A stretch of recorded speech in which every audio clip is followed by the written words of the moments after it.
Donc aujourd'hui, on accueille Anne-Sophie Deville, qui est une conservatrice adjointe du musée du Léman à Lyon. Je ne sais pas si vous connaissez le musée, mais si vous n'y êtes jamais allé, je vous invite à y aller, parce que c'est toujours très sympa ce qu'ils font. Et leur exposition qui attaque là, ce soir. C'est ce soir, voilà, sur la cartographie du Léman, elle a l'air très prometteuse, en plus de leur exposition permanente. Elle le dira mieux que moi s'il y a besoin. Et puis Anne-Sophie, on se connaît depuis quelques années, on se côtoie de temps en temps, et puis voilà, aujourd'hui elle nous fait l'amitié de venir nous parler des oiseaux et de leur vie trépidante. Merci d'être là, et puis je te laisse la parole.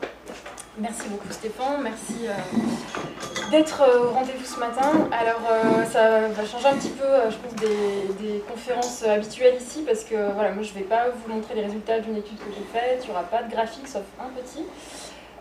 Donc l'idée c'est vraiment de faire une synthèse un petit peu de ce qu'on sait sur les oiseaux, et en fait c'était le prétexte, les oiseaux du lac, pour vous parler de ce que j'aime particulièrement, c'est-à-dire l'évolution, la biologie adaptative. Et donc je vais faire pas mal de digressions, on ne va pas parler que des oiseaux du lac, on va élargir un petit peu, et la première c'est cette photo-là, qui est donc, vous allez voir, j'ai mis pas mal d'œuvres de Robert Hénard, vous ne connaissez peut-être pas tous, c'était un peintre, un artiste suisse qui a beaucoup peint des espèces, notamment autour du lac, et là ce sont des parcelles d'été qui n'ont pas été observées pour les dessiner sur le Léman, mais on est sur le lac de Neuchâtel. Donc tout d'abord, alors le titre il est un petit peu aguicheur, vie amoureuse et sexuelle des oiseaux du lac. Donc déjà, est-ce que... ça c'est l'image vraiment d'Épinal qu'on peut avoir pour le commun des mortels qui n'est pas dans le domaine de la biologie, de l'évolution. Je ne peux pas enlever le son, donc je vais parler plus fort, ça va vous s'arrêter. C'est vraiment l'idée de dire que quand on observe les oiseaux, les cygnes qui sont donc l'emblème ailé du Léman, on voit leur danse, on voit leur rituel de parade, et on peut se dire ça a l'air merveilleux, ils ont l'air de s'aimer, c'est très romantique tout ça, très harmonieux. Ça a l'air d'être une coopération totale entre les deux partenaires, c'est magnifique et très beau.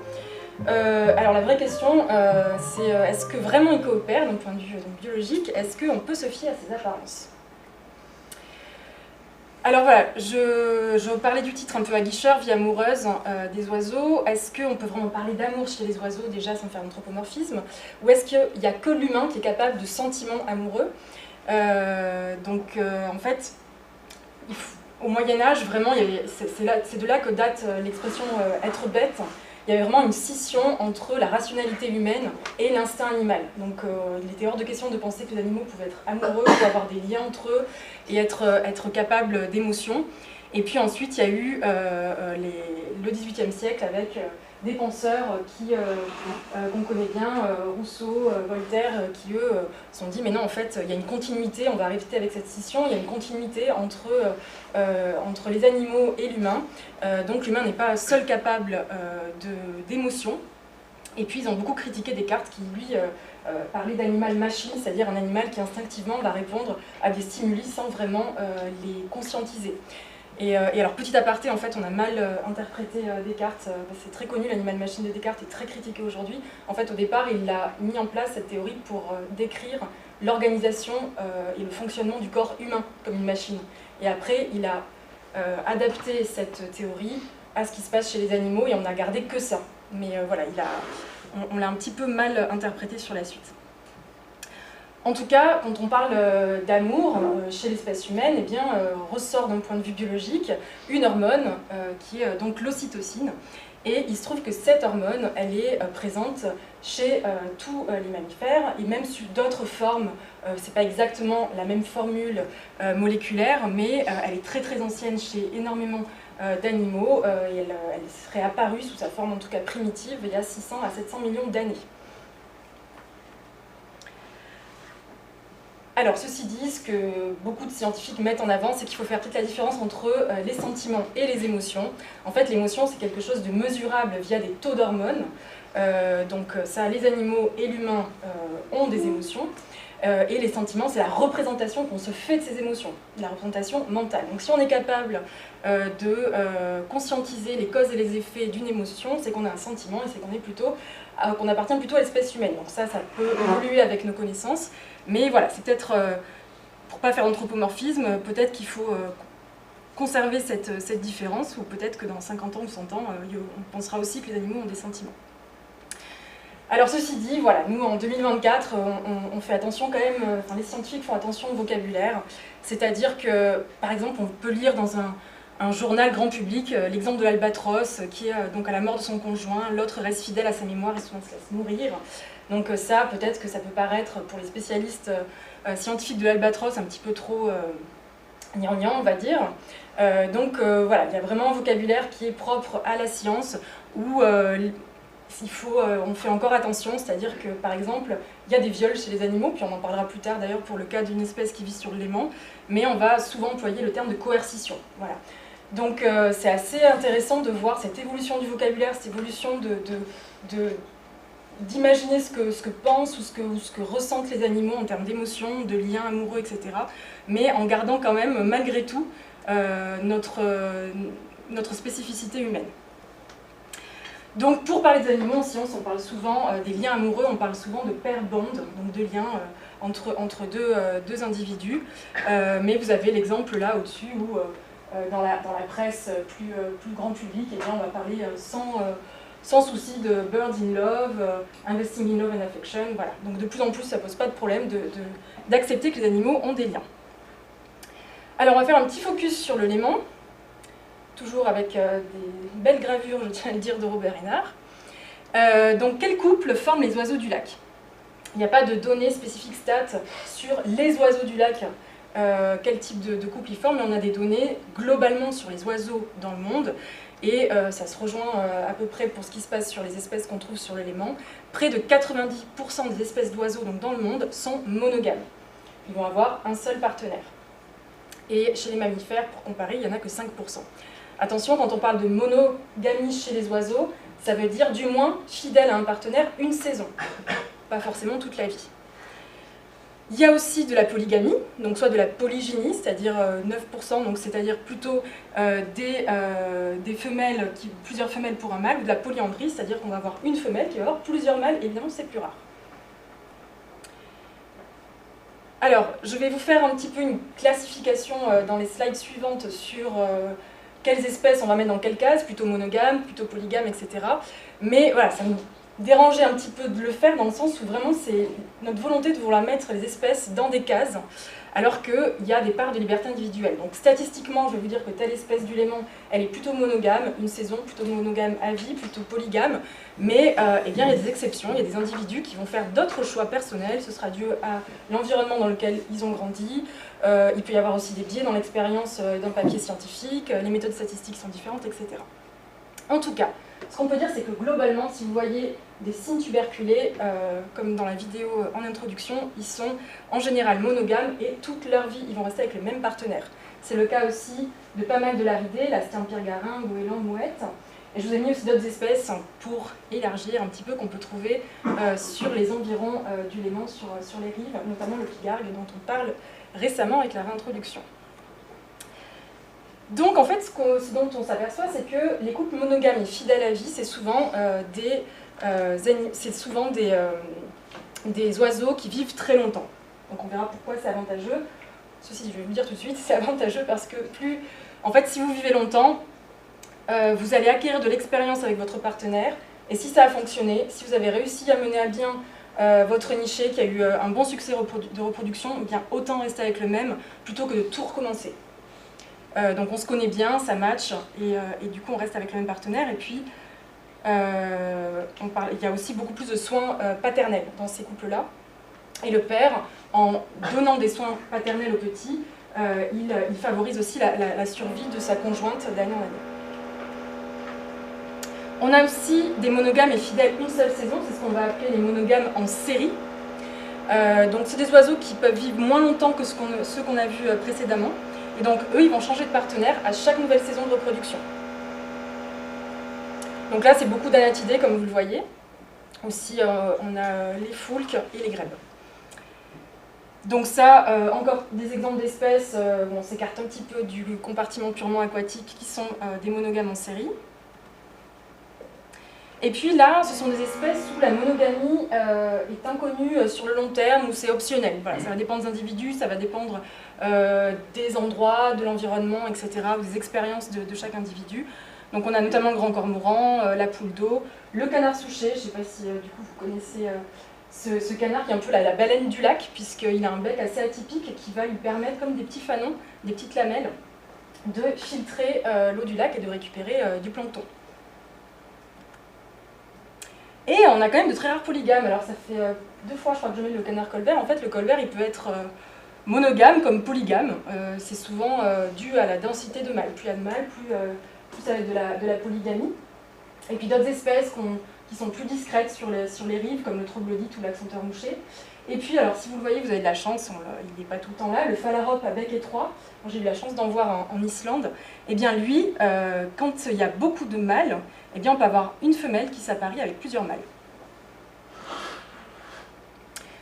Alors il n'y a pas que des couples mâles-femelles, il y a aussi l'homosexualité chez les oiseaux, comme il y en a à tous les étages du règne animal.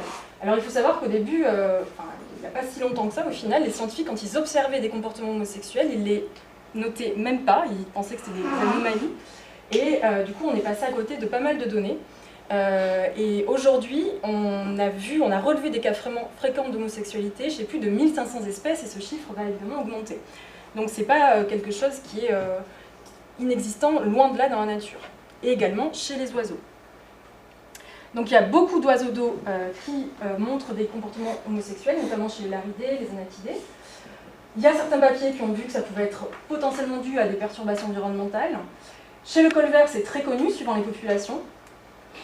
Et puis, ça dépend du type de couple. En fait, il y a ce papier qui a montré que c'était plus fréquent l'homosexualité entre des mâles quand l'espèce était plutôt polygame, et c'était plus fréquent entre femelles quand l'espèce était plutôt monogame et qu'il y avait beaucoup de soins parentaux. Donc quand il y a vraiment beaucoup de soins parentaux, les femelles peuvent devenir polygames et avoir des relations avec d'autres femelles, et élever même à plusieurs femelles des petits. Et donc j'aimais bien cette citation d'un curateur du Muséum d'histoire naturelle d'Oslo qui disait que lorsqu'on regarde une colonie de mouettes mélanocéphales, on peut être sûr qu'une paire sur 10 est lesbienne. Donc c'est vraiment beaucoup plus courant que ce qu'on a longtemps cru. Mais par contre, reste une question, c'est-à-dire qu'on dit souvent que l'homosexualité stricte n'existe pas chez les animaux. Et que quand il s'agit de se reproduire, ben voilà, ils se tournent vers le sexe opposé. Ils ne sont pas conscients que ça va donner des petits, mais voilà. Leurs hormones font qu'ils se tournent vers le sexe opposé. Donc est-ce qu'on peut vraiment parler d'homosexualité ou de bisexualité? Donc en fait, la question c'est de dire que si les femelles se laissent féconder par les mâles, elles ne sont pas bisexuelles pour autant, si c'est une seule fois par un mâle et plein d'autres fois si elle est avec une femelle. Donc c'est des questions qui peuvent mener à sourire aujourd'hui, mais on cherche souvent, nous, êtres humains, des réponses dans la nature, puisqu'on est nous sommes des animaux, et donc c'est toujours intéressant de regarder un petit peu ce qui se passe chez les animaux. En tout cas, chez les oiseaux, ça arrive souvent. Et puis, on a aussi des ménages à 3. Et ça, c'est un cas particulier. Alors, j'ai pas trouvé de photo avec un 3e individu, mais on est chez la cerne Pergarin, où il y a eu en Allemagne des observations où on avait vraiment une femelle qui s'était accouplée avec 2 mâles. Et les 2 mâles se sont occupés avec la femelle des petits. Il y a eu un très bon succès reproducteur et ça a très bien fonctionné. Donc pourquoi pas, tous les cas en tout cas sont dans la nature. Alors ça c'est aussi, il y a aussi de l'homosexualité nécrophile. Je ne sais pas si vous connaissez ce prix Nobel, qui est le Ig Nobel Prize. Donc le papier qui a démontré cette homosexualité nécrophile a gagné ce prix-là en 2003. Et en fait les Ig Nobel Prize, ça récompense des papiers qui sont des papiers tout à fait sérieux, mais qui au premier abord peuvent amener à faire rire. Donc voilà, on a parlé un petit peu des formes de couple qu'on pouvait trouver sur le Léman, mais tout n'est pas si rose, puisqu'il y a des canards cocus par exemple, et des séparations. Alors être monogame, ça n'empêche pas les tromperies. Et c'est là qu'il faut faire vraiment la différence entre la monogamie sociale, qui concerne, comme je vous disais, 90% des espèces d'oiseaux dans le monde, de la monogamie génétique. Et en fait, l'avènement de la biologie moléculaire nous a permis de faire des tests sur les poussins d'une nichée et de voir que, eh bien, parmi ces poussins, il y en a qui étaient issus d'un père, du père social, le père officiel, et puis d'autres qui étaient issus d'un autre papa. Donc en fait, il y a ce qu'on appelle de l'extra-pair paternity. Et donc ça, c'est des données stats sur certaines espèces que j'ai pu trouver, mais encore une fois, ça dépend vraiment c'est variable, ça dépend des populations qu'on étudie, etc. Et puis ça peut amener à des divorces carrément, donc là c'est officiel. Par exemple, chez le cygne, il y a pas mal de couples il y a des taux de divorce qui existent, plus ou moins importants selon les populations, et en fait, si le couple se reproduit avec succès, il y a moins de risques de divorcer que si le couple a échoué, ou s'il manque d'expérience. Mais ça arrive, et en fait, il y a aussi une étude qui a montré qu'il y avait plus de taux de divorce chez les couples de cygnes âgés, bizarrement, ou comme quoi, dans la routine, ça peut user, chez les cygnes aussi. Alors, pourquoi est-ce qu'on divorce? Parce qu'il y a une incompatibilité, pour plusieurs raisons possibles, hein, pas forcément tout en même temps, mais une incompatibilité entre les deux partenaires. L'un des deux partenaires a trouvé une meilleure option ailleurs, ça existe surtout chez les femelles. Il y a un problème de timing, ça c'est surtout chez les espèces qui migrent. C'est-à-dire que ici par exemple, toujours chez la sterne pierre-garin, ça peut monter presque jusqu'à 20% le taux de divorce. Pourquoi? Parce qu'il y a un décalage entre l'arrivée des mâles et des femelles, et que du coup il faut se reproduire parce que la saison de repro elle est quand même assez courte. Il y a une compétition pour la place disponible pour installer le nid, etc. Donc finalement le mâle ou la femelle qui est en retard, quand il arrivera, son partenaire se sera déjà reproduit avec quelqu'un d'autre. Donc, ceci dit, la monogamie, ça l'emporte, encore une fois, chez les oiseaux. Alors, pourquoi? En fait, il y a un meilleur succès de reproduction quand tout le couple, mâle et femelle, s'investit ensemble. Donc ça implique la monogamie.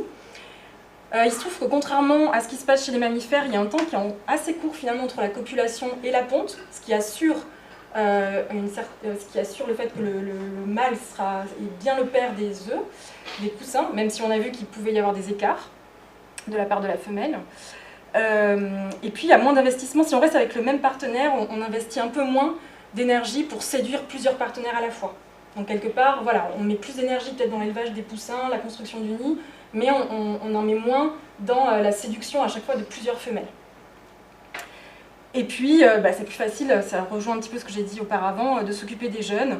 Et en fait, on a des soins biparentaux et du mâle et de la femelle. Chez 85% des espèces d'oiseaux, c'est assez important, donc ça implique la monogamie.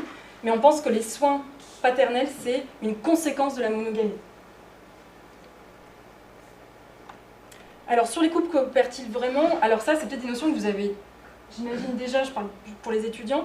Il y a deux stratégies de base, il y a la quantité et la qualité. Il se trouve que le mâle, en tout cas, dans ces cas-là, on a de l'anisogamie, c'est-à-dire que le mâle il va produire plein de spermatozoïdes qui sont petits, sans réserve, sans ressources.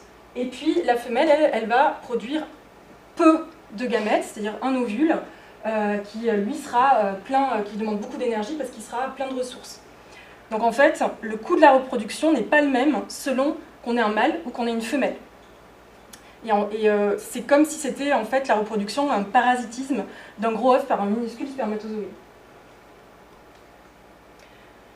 Donc ça, pour le mâle, ça implique quoi? Si on produit plein de spermatozoïdes et que la femelle en face, elle produit un seul ovule, c'est que nous, le mâle, pour maximiser sa reproduction, eh bien, il va produire, il veut fertiliser plein de femelles. Et la femelle, elle, c'est l'inverse, elle veut trouver le meilleur mâle. C'est pour ça que c'est plutôt la femelle qui choisit. Et que ça va vraiment amener une énorme concurrence entre les mâles. Donc la femelle, elle veut chercher le mâle qui a les meilleures qualités, le meilleur mâle. Et pour les femelles, pour les mâles, toutes les femelles sont bonnes à féconder. Donc c'est ce qu'on appelle le principe de Batman, rien à voir avec le chauve-souris. La polygamie, en fait, le principe de Batman, c'est de dire que si on a un mâle ou une femelle, si on augmente le nombre de partenaires avec lesquels on va se reproduire, et bien pour la femelle, on arrive assez vite à un plateau, on ne peut pas augmenter le nombre de partenaires parce qu'on est limité dans le nombre d'ovules qu'on peut produire, alors que le mâle, lui, n'est pas limité. Donc lui, pour augmenter le nombre de ses descendants, il faut qu'il augmente il peut augmenter son nombre de partenaires. Donc ça, c'est vraiment la démonstration d'un conflit sexuel qui existe, alors pas du tout que chez les oiseaux, mais chez tous les animaux où il y a de l'anisogamie, c'est-à-dire une différence entre les gamètes mâles et les gamètes femelles. Et c'est le cas du coup depuis des millions d'années. Donc En fait, il n'y a pas vraiment de coopération, puisqu'on a vraiment l'impression que l'alliance entre les deux sexes, elle est délicate. Chacun essaie de maximiser son propre succès reproducteur pour propager ses gènes. Et c'est un peu comme si un sexe essayait d'exploiter l'autre, hein, plutôt que de coopérer. Donc, on a vraiment des cas de compétition entre mâles très importants. Donc, les mâles, ils vont non seulement entrer dans une compétition avec les autres mâles, et aussi entrer dans une compétition avec les femelles pour être choisis. Donc, pour la femelle, il y a aussi une autre hypothèse, une autre conséquence, c'est qu'elle, elle peut investir différemment en fonction de la qualité du mâle avec lequel elle s'est appareillée. Et ça a été montré, par exemple, chez des colverts, où on voit que l'investissement en fonction de l'attractivité du mâle, la femelle, elle va faire moins d'œufs, ou en tout cas des œufs avec moins de ressources, et elle va donc moins s'investir dans l'élevage des petits. On a aussi l'exemple de la pie bavarde, où on a montré que plus le mâle, les deux construisent le nid, hein, qui est assez impressionnant chez la pie bavarde, et plus le mâle va s'investir dans la construction du nid, plus la femelle, elle, va pondre d'œufs de bonne qualité et mettre toute l'énergie qu'elle peut dans l'élevage des jeunes. Donc ensuite, la compétition, en fait, elle a aussi lieu lors de l'accouplement. Donc, je ne sais pas si vous savez, donc il n'y a pas de pénis chez les oiseaux, excepté chez 3% des oiseaux, essentiellement les canards, l'autruche aussi. Mais il n'y a pas de pénis dans la grande majorité, et à la place, c'est ce qu'on appelle le baiser cloacal, où en fait, il va y avoir juste un contact entre les deux cloaques pour faire passer les spermatozoïdes dans l'oviducte de la femelle et fertiliser les ovules. Mais en réalité, ce qu'on a découvert, c'est que tous les oiseaux, à la base, ont bien un pénis. En fait, à la phase embryonnaire, il y a un pénis qui commence à se développer, et puis il y a l'expression d'un gène qui va entraîner une cascade de réactions chimiques pour tuer ce pénis qui était en train de se développer. Donc, le pénis a disparu en réalité chez les oiseaux, la plupart en tout cas. Donc on revient sur un qui a un pénis et qui est bien connu, c'est le canard colvert, qui lui vraiment est dans la guerre, il n'y a pas que lui, mais c'est vraiment celui qu'on met en avant très souvent, qui vraiment va tout faire pour avoir accès aux femelles, et ça peut être assez violent, vous allez voir. Donc lui, il a un pénis qui peut faire 20 cm. On parle d'érection explosive parce que ça, en une demi-seconde, il arrive à le sortir comme ça. Et puis, donc ça c'est chez un canard musqué plus exactement. Et en fait, chaque fin de saison, il va se rétracter, puis chaque début de saison, il va se rallonger. Et donc là, c'est la coercition ou un viol de canard colvert sur une femelle. Donc, quand il y a beaucoup de densité de mâles, eh bien, il y a une telle compétition entre les mâles pour l'accès aux femelles que ça va être extrêmement violent vis-à-vis des femelles. Mais les femelles, elles ont répondu au cours de l'évolution, elles ont contre-attaqué. C'est ce qu'on appelle la course aux armements, quand il y a une compétition, même au sein d'une espèce, de la même espèce, eh bien,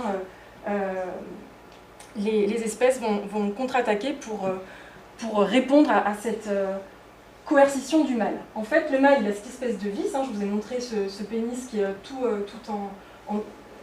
entortillonné, et puis la femelle, elle va répondre en ayant ce qu'on appelle on peut appeler ça une ceinture de chasteté. Elle aussi, son oviducte, son vagin, c'est une vis, mais dans le sens inverse. Donc en fait, avec plein de coudes, plein de cul-de-sac comme ça. Donc si ça se fait sous la violence, eh bien, le mâle va avoir beaucoup de mal à féconder la femelle.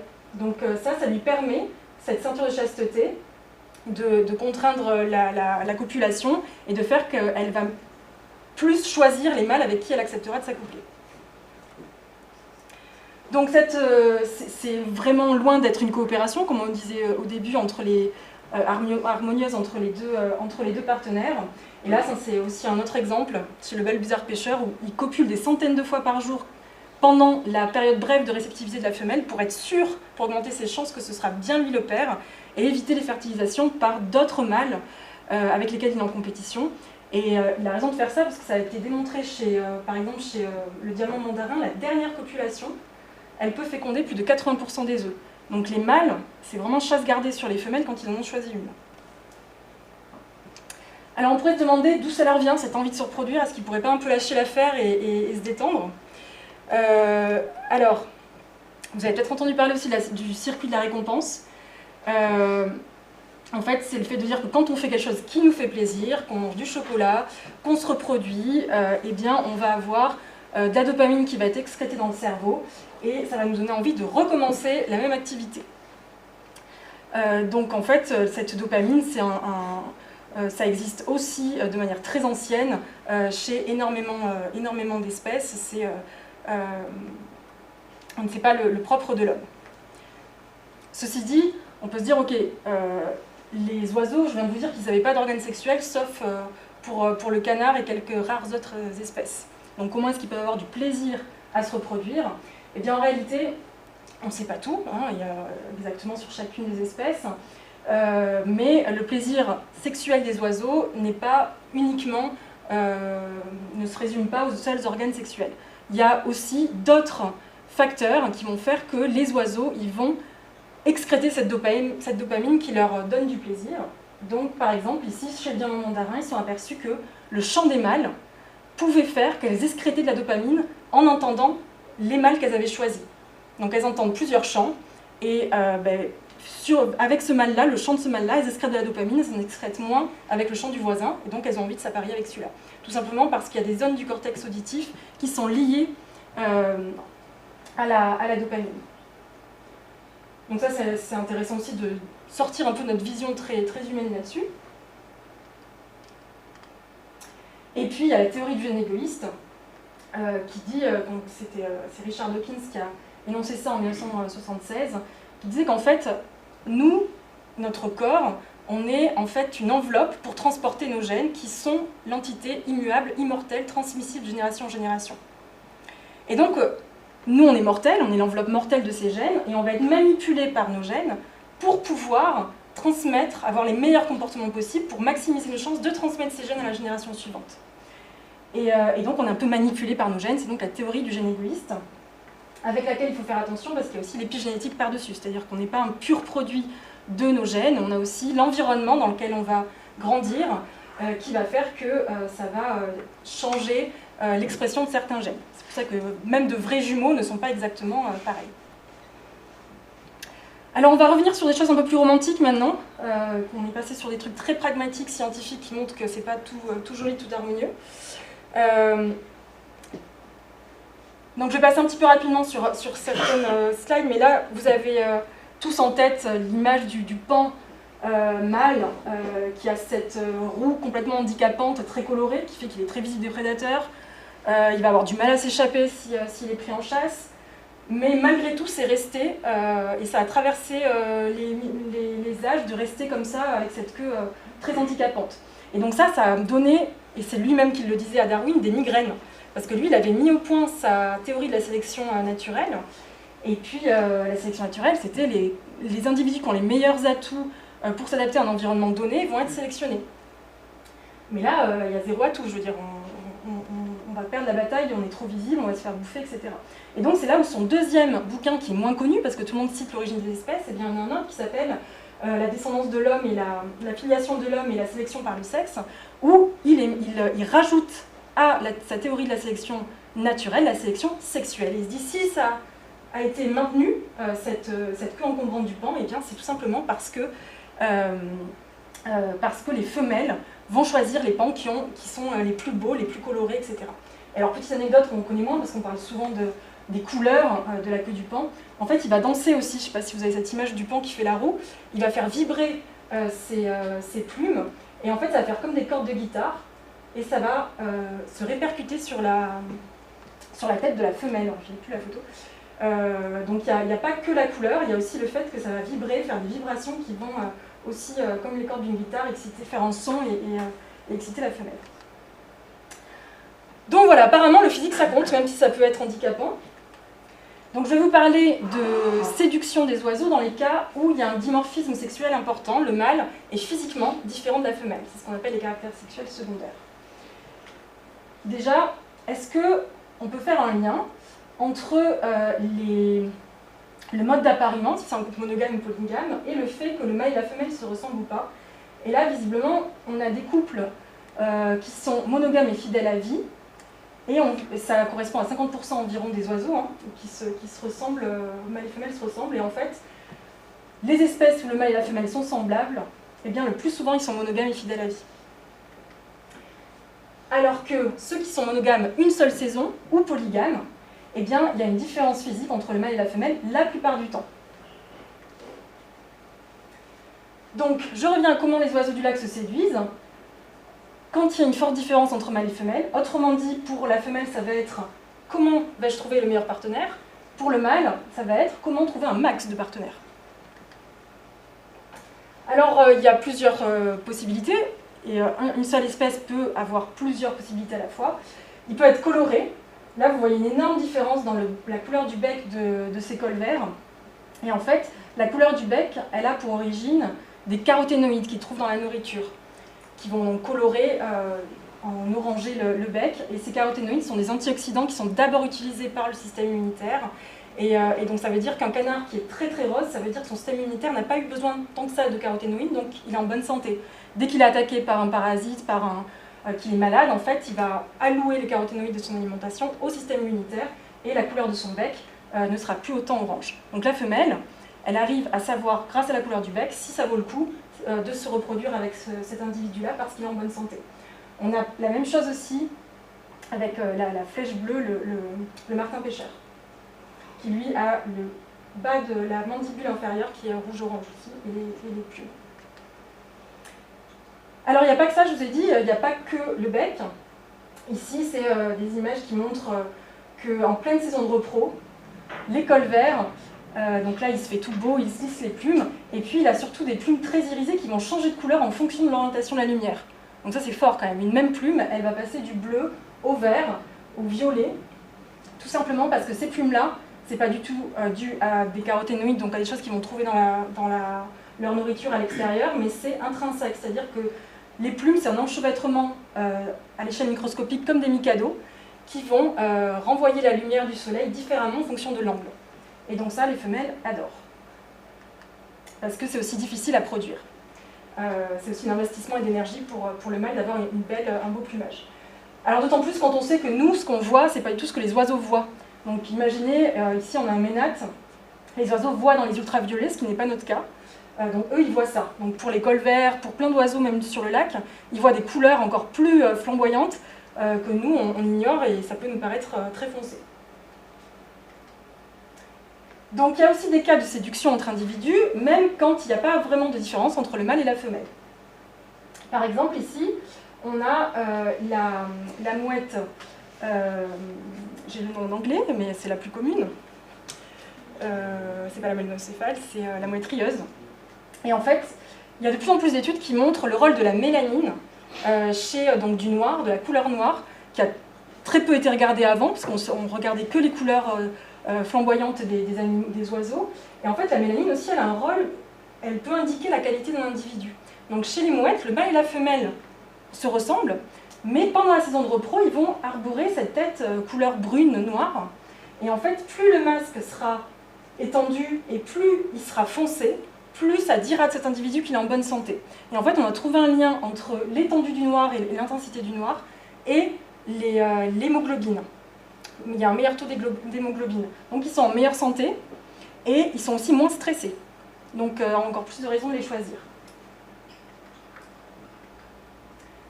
Il y a aussi, on vient de parler d'une couleur qui n'est pas très visible, mais il y a aussi le blanc, il y a le noir et le blanc. Ça, ce sont des grands cormorans qui arborent des patchs blancs au-dessus de leurs pattes pendant la saison des amours. Et en fait, ils vont vraiment exhiber ces patchs noirs pendant les paranuptiales, le mâle et la femelle, un peu plus le mâle. Et en fait, pourquoi plus le patch sera étendu et blanc immaculé, plus il aura de chance d'être choisi? Tout simplement parce que les parasites vont entrer, il y a beaucoup de parasites chez les oiseaux, et ils vont s'introduire ou bouffer les oiseaux ou aller dans l'organisme des oiseaux via des plumes qui sont blanches parce qu'elles sont plus fragiles. Les plumes foncées, elles sont pleines de mélanine qui fortifie en fait les plumes, et donc c'est plus compliqué de s'introduire pour un parasite là où les plumes sont foncées que là où les plumes sont blanches. Donc si vous arborez un large patch blanc, immaculé, sans petits trous qui montreraient des introductions de parasites, c'est que vous êtes en bonne santé. C'est la même chose chez des passereaux, par exemple, qui aussi arborent des parties blanches. Il y a aussi le fait de chanter, donc ça c'est difficile à voir, mais il y en a sur les réserves, dans les réserves autour du Léman. C'est le butor étoilé. Je ne sais pas si on l'entend. Ouais.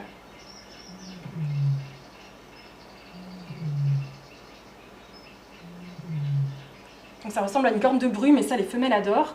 Et comme ils sont très très difficiles à trouver, ces oiseaux à observer, en fait très souvent les comptages se font pendant la saison des amours. Les naturalistes vont compter le nombre de mâles chanteurs, même sans les voir, multiplié par 2, parce qu'on suppose que le sexe ratio est de 2, et puis on aura une idée de la population à un endroit donné. Alors c'est pas que pour séduire la femelle, hein, il fait ça aussi pour dire au mâle, le territoire est pris, cassez-vous quoi.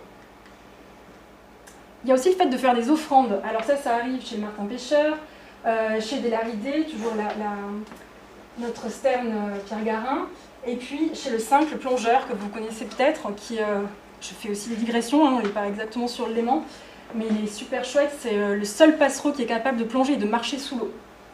Et donc eux, les mâles vont offrir de la nourriture à la femelle, et elle va le juger comme ça, notamment, parce qu'il y a aussi la couleur, etc. Et plus un mâle sera capable d'apporter du poisson ou autre, plus ça montre qu'il sera capable de nourrir les poussins plus tard. Donc c'est un bon point.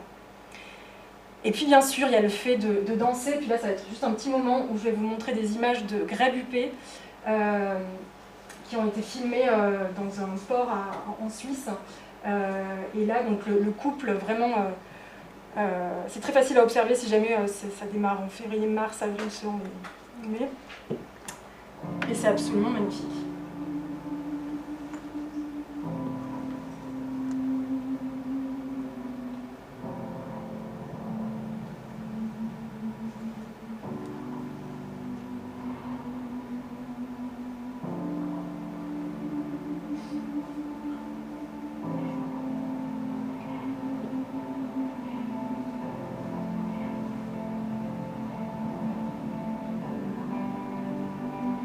C'est la posture du chat.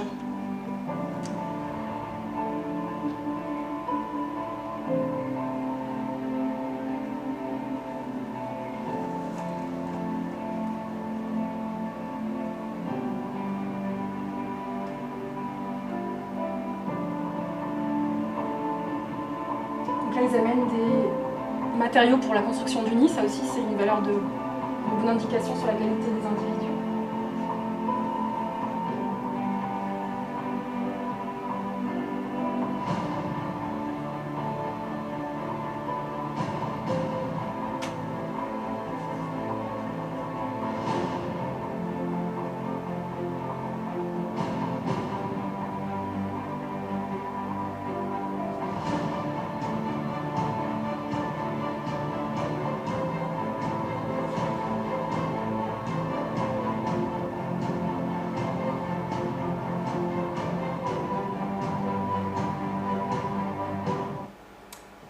Voilà, ça reste quand même très beau, même s'il y a une exploitation d'un partenaire avec l'autre. Mais voilà, c'est vraiment des oiseaux qui font un retour sur le lac depuis quelques décennies et qu'il faut observer, ils sont magnifiques. Alors là, j'ai mis divers, je ne savais pas comment appeler ça, mais chez l'axonteur mouché, c'est assez original, ils vont se sentir le cloaque l'un et l'autre. Il y a certainement une histoire d'hormones, d'odeurs. On a longtemps cru que les oiseaux n'avaient pas de flair, hein, ils ont un odorat qui est assez développé. Donc voilà, c'est une autre façon de se séduire. Et puis il y a un autre truc rigolo aussi, il y a eu beaucoup d'études qui ont été faites sur le diamant mandarin. En fait, c'est la valeur de l'information publique. Ils sont aperçus qu'il y a des femelles qui peuvent choisir un mâle, pas parce que le mâle leur a fait la cour ou a montré des belles couleurs, ou non, parce qu'il était préféré par d'autres femelles. Donc elle s'est dit, ah, s'il y a d'autres femelles qui sont attirées par ce mâle, c'est qu'il vaut le coup, donc je vais essayer aussi. Donc ça c'est assez rigolo, on appelle ça la valeur de l'information publique ou le mature scoping. Donc voilà, tous ces signaux, c'est pas que aux femelles, c'est aussi destiné aux mâles, hein, pour leur dire la place est prise, ou viens pas te frotter à moi. Et puis ce qu'il faut aussi se rendre compte, c'est qu'il y a beaucoup de parades nuptiales, etc., qui se font une fois le couple formé. Par exemple, ce que je vous ai montré sur le grève huppé, le couple il est déjà formé, et ils vont danser après. Donc c'est pas forcément pour construire le couple. Et en fait c'est très important pour synchroniser les hormones, pour synchroniser toutes les tâches qu'il y a à faire pour la repro. Et rendre la femelle du coup avec hormonalement disponible au moment de la copulation. Et donc ça renforce le lien du couple. Je fais juste un petit zoom sur le cygne, puisqu'on avait consacré une exposition au cygne au musée. Et c'est vraiment l'emblème vivant du Léman. Et donc je parle du cygne tuberculé, hein, il y a plusieurs espèces. Et pour la petite anecdote, on a l'impression vraiment que c'est acquis, il est là, il a toujours été là. En fait, les premières traces du cygne tuberculé sur le Léman datent de 1802. Donc il fait vraiment partie du patrimoine, ça a été le premier oiseau protégé en Suisse, mais parce qu'il y a vraiment un engouement pour les riverains pour cette espèce. Et donc c'est vrai qu'il a une reproduction quelque part à succès, parce que malgré le fait qu'ils vivent longtemps, parce que beaucoup d'espèces qui vivent très longtemps vont peut-être faire moins d'œufs à chaque saison de reproduction pour garder un peu d'énergie pour les saisons d'après qui les attendent. Par exemple, si vous prenez des petits passereaux comme des mésanges, ils vont pondre 8 œufs à 10 œufs, alors que, parce qu'ils ne sont pas là ils sont pas sûrs d'être là l'année d'après, ils ont une courte durée de vie, alors que les grands oiseaux qui vivent longtemps, ils vont pondre moins d'œufs parce qu'ils auront plusieurs années devant eux pour se reproduire, d'autres opportunités. Donc c'est vrai qu'ils produisent pas mal d'œufs, ils ont en moyenne 3 à 4 signons qui vont survivre jusqu'à l'âge de 4-5 mois. Et alors c'est vrai qu'il y a cette fidélité légendaire autour du cygne, hein, on en a parlé, les divorces et les tromperies existent, et chez le cygne tuberculé pour le coup, plutôt dans les couples anciens. Alors une repro à succès qui pourrait faire peur, parce qu'en fait on se dit mais si il y a à peu près 580 cygnes autour du Léman, mais s'ils se reproduisaient tous, ben, ça bondirait, la population serait exponentielle, quoi. Donc ça peut faire peur.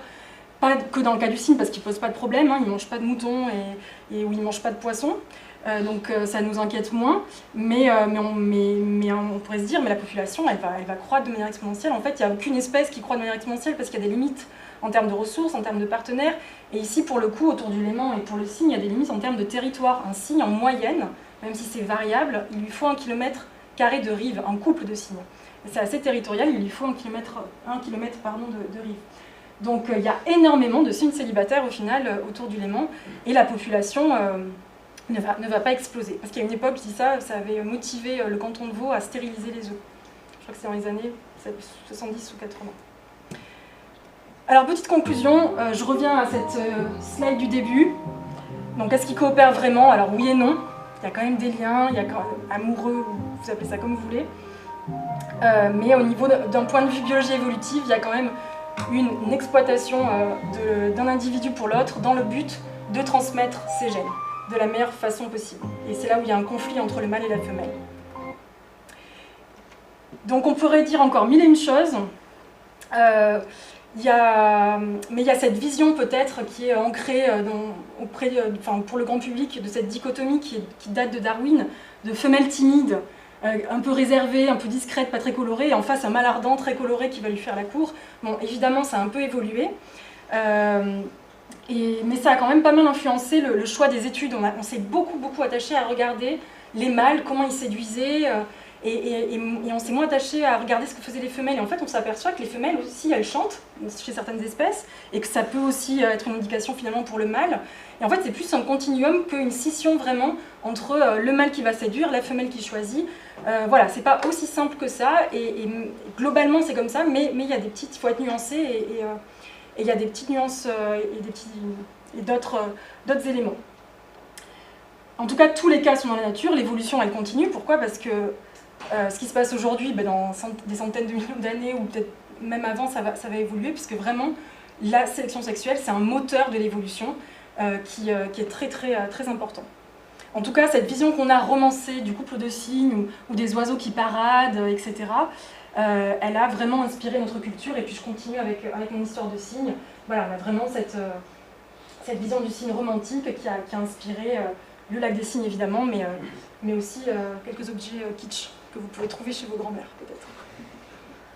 Alors c'est toujours rigolo, moi j'aime beaucoup, et je pense que c'est plein d'enseignements, hein, puisqu'on est aussi des animaux issus de l'évolution, et que l'évolution elle se passe aussi chez nous, malgré la culture, la morale, la religion, ce que vous voulez.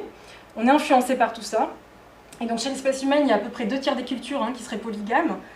qui ne représente pas énormément sur la population et les milliards qu'on est, mais voilà. Il y a la polygamie génétique, la polygamie sociale. Alors génétique, c'est dire qu'en fait, on a, je crois, identifié 24 gènes qui seraient liés à des hormones qui rentrent en jeu dans le fait d'être monogame ou polygame. En tout cas, si on regarde chez les mammifères, je vous ai dit qu'il y avait 3% seulement des mammifères dont on fait partie qui sont monogames, et entre 10 et 12% des primates dont on fait partie qui sont monogames. Donc la science, même si ça peut être un peu un terrain miné, s'intéresse quand même de plus en plus à l'évolution humaine et voit que les conflits entre sexes dont je vous ai parlé, ils existent aussi chez nous. Et il y a des études sur, pareil, les extrapaternités. Donc en fait, on s'aperçoit qu'il y a quelques pourcentages de papas qui élèvent des enfants, mais ils ne savent pas que ce n'est pas les leurs. Et puis c'est souvent aussi, ça utilise des données génétiques anciennes, où on s'intéresse à ce qui se passe dans des populations qui sont des populations, des ethnies, etc.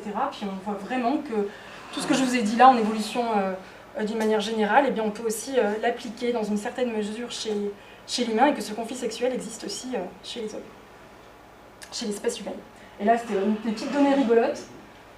En fait, on a quelques exemples où on a par exemple de polygamie en tout cas, avec cet empereur qui avait officiellement 888 enfants, l'empereur de Chine qui en avait 10 000, les Incas, le harem qui comptait 1500 femmes, alors que chez la femme, le record d'enfants c'est 69 sur 27 grossesses. Donc en fait, la polygynie, est-ce qu'elle ne serait pas ancrée dans le passé de notre espèce? Est-ce qu'on ne serait pas en train d'évoluer? Voilà.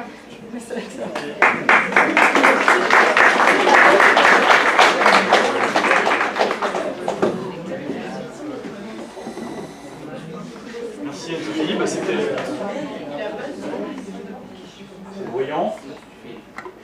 Merci pour cette conférence, c'était super parce que ça a permis de faire de l'histoire, des sciences humaines et sociales, des sciences dures. Alors, on a vu plein de trucs. Oui, Jean? Merci, oui, pour votre exposé. Là, je rebondis sur cette dernière diapositive. Tu n'as pas beaucoup parlé en fait des soins parentaux. Non, j'ai des slides juste après, si tu veux. C'est juste question de temps. On peut, hein. On peut en parler. Ben voilà. Soins aux jeunes, voilà, on y est. Alors, on t'a pas préparé. Hein. Non, mais effectivement, j'ai pas eu le temps, puis je me suis dit que c'était moins sur la vie amoureuse et sexuelle, donc je l'ai retiré faute de temps, mais effectivement, il y a plein de tâches, et c'est vraiment une spécificité des oiseaux, c'est les soins aux jeunes, parce que, alors il y a deux sortes d'oiseaux, il y a ceux qui sont nidifuges, je sais pas si je les mets après, donc je les ai moins travaillés du coup, mais il y a les oiseaux nidifuges comme chez les canards, ils vont naître, ils vont fuir ils ont déjà des plumes du duvet du moins, et ils peuvent suivre les parents sans problème, donc nidifuges fuient le nid, et les nidicoles qui sont tout nus, les petits passereaux, etc., qui eux sont très très vulnérables et qui ont vraiment besoin des soins des deux parents. Alors que chez les nidifuges, par exemple dans le cas du canard, eh bien si le mâle n'est pas là, c'est moins grave. La femelle peut se débrouiller toute seule. C'est des grandes lignes encore que je donne, hein, parce que chez le cygne, le mâle va être là même après la naissance des petits et défendre les petits, le territoire, etc. Voilà, mais en tout cas, chez les nidicoles, le rôle du père est très très très important. Et je crois, pas dire de bêtises en disant que c'est lié aussi à la naissance des neurones miroirs, qui sont ces neurones qui nous permettent d'avoir de l'empathie pour autrui. Ils sont aussi liés à l'apparition des soins aux jeunes. Et les oiseaux, je crois, ont ces neurones. Donc, que dire là-dessus? Alors souvent, les couples monogames et fidèles à la vie, il y a des soins biparentaux, effectivement. Les deux, vraiment, vont collaborer une bonne partie de leur vie, en tout cas, sauf s'il y a divorce, pour maximiser leurs chances d'amener les jeunes jusqu'à l'indépendance ou à la maturité sexuelle. Et en fait, pour le mâle, de s'investir dans la parentalité, ça lui permet aussi, je crois que je l'ai dit un peu, de préserver la santé de sa femelle, puisqu'il compte sur elle aussi les années d'après. Donc voilà, c'est une stratégie pour maximiser la transmission de ces gènes à travers sa génération, en apportant vraiment beaucoup de soins aux jeunes. Donc il va féconder moins de femelles, a priori, qu'une espèce polygame forcément, mais il va vraiment être là pour la sécurité, alors que le polygame, il va plutôt s'aimer un peu partout et faire moins de soins parentaux. Voilà. Et puis c'est ce que je disais, les soins paternels c'est une conséquence de cette monogamie. Moi, je me faisais la réflexion du col vert. J'ai l'impression qu'il coche toutes les cases. Il peut être monogame, polygame, oui. il a un sexe, il pratique le viol, enfin, c'est la totale, quoi. Et je me posais la question, ça veut dire quoi en termes d'évolution? Ce oiseau, il est au sommet du truc? Alors, il n'y a pas que lui, je pense que lui, il a été particulièrement étudié. Et donc, on a peut-être un biais, nous, à l'imaginer vraiment, à cocher toutes les cases, parce qu'il a été particulièrement étudié. Par facilité, voilà, mais il n'est pas seul hein, à violer des femelles et à avoir un pénis. Après, c'est l'évolution qui a trouvé cette solution pour lui. Et après, ça dépend des populations. Parce que plus la densité de mâles est importante, plus les risques de coercition, de viol augmentent et de polygamie augmentent. Donc il faut vraiment faire attention aux données parce que ça va vraiment dépendre des endroits, des populations, de l'environnement, de la densité. Et la densité de mâles, je pense que c'est le facteur dominant, quoi. Et puis on a tellement... Enfin, je veux dire, c'est un peu comme le cygne, on leur donne du pain, on a un petit peu alimenté ça, quoi, je veux dire. Vous allez plus voir des viols de canards au bord du lac d'Annecy ou ici que dans un endroit un peu plus sauvage où il y a une moins bonne densité parce qu'ils vont être en concurrence avec d'autres espèces plus sauvages, etc. Tu disais qu'il y avait 580 signes, c'est ça? Alors ça, c'est une donnée qui date de 2020. Ouais. Je ne sais pas comment ça a évolué. C'est rigolo parce que tu disais il leur faut 1 km et le Léman il fait 580 km². Et il leur faut 1 km² de territoire par couple, tu disais? Ouais, et globalement. En fait, là, c'est comme si on était au climax, c'est-à-dire on ne peut pas y en avoir plus, quoi, a priori. Non, et puis c'est très, il faut qu'ils trouvent aussi un endroit pour installer leur nid parce que c'est extrêmement difficile. C'est très urbanisé, on en parlait tout à l'heure. Et puis ils se font toujours avoir par les petites micro-augmentations du niveau de l'eau, quoi.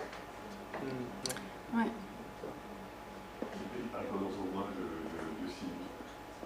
Dans la population, souvent, du moins récemment, plusieurs personnes m'ont dit, par exemple, dans le moins. Il y en a un peu moins qu'à une certaine époque, ouais. Ils sont plus dérangés. C'est pas facile pour eux de nicher. Hein. Pour nous, ça nous paraît acquis. Ils sont là, mais peu finalement arrivent à se reproduire. Beaucoup de célibataires ou en couple où ils n'arrivent pas à trouver un endroit. Et ils sont très très dérangés. Hein. Ouais, et puis souvent, on voit des nids qui sont faits avec des échecs, en fait. Ils font le nid, et puis de montent ou ils balayent, puis ils recommencent un peu plus loin. Etc. Oui, j'ai l'impression qu'ils savent pas trop. Ouais. Puis des fois, ça se fait inonder parce qu'ils sont trop proches du bord. Et ça, c'est pas trop. Ouais, heureusement qu'ils sont surprotégés par nous, riverains, parce que sinon... Quelquefois, il y a des échanges entre lacs dans les années... Ouais, avec le lac du Bourget. Du Bourget, ouais. Et je me posais la question, quand tu parlais qu'il y avait une espèce de mismatch là, sur le timing dans la repro, là, des fois, ça marche pas. Oui. Le changement climatique, justement, ouais, alors, j'ai pas vérifié les données, là, je sais pas récemment ce qu'il y a, mais je vois pas pourquoi. Le changement climatique, c'est le même pour les mâles et les femelles, donc je sais pas si vraiment ça a un impact là-dessus. Mais instinctivement, je dirais que c'est le même pour les deux partenaires. Qu'est-ce qui crée que sur les migrations, que justement ça impacte potentiellement plus l'un que l'autre, du coup, c'est ça qu'il faut comprendre. Mais ils n'arrivent pas au même moment, quoi, ouais. Parce qu'ils passent pas l'hiver ensemble, en fait. C'est ça le... Donc ils vont décoller, j'imagine, parce qu'ils sont avec un groupe qui a décidé de partir ce jour-là. Là, je vais m'aventurer sur un truc, je sais pas... Ouais. Parce que le signal, on peut imaginer que c'est un peu le même. Enfin, toi, pas exactement, parce qu'ils n'ont pas les mêmes quartiers d'hiver. Ok. Ouais, potentiellement. D'autres questions? Allez-y, profitez. Non, ok. Bon, super, merci. Avec plaisir. On vous libère. Merci beaucoup. Merci aussi. Super.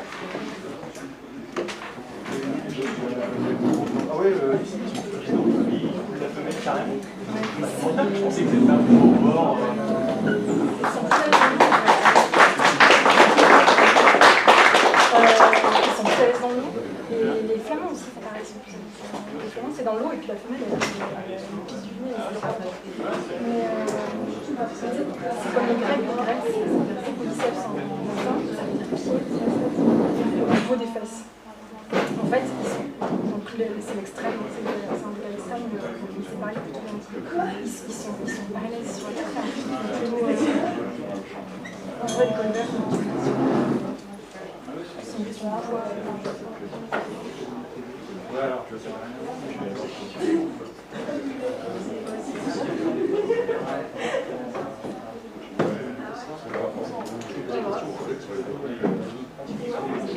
a des trucs qui ont particulièrement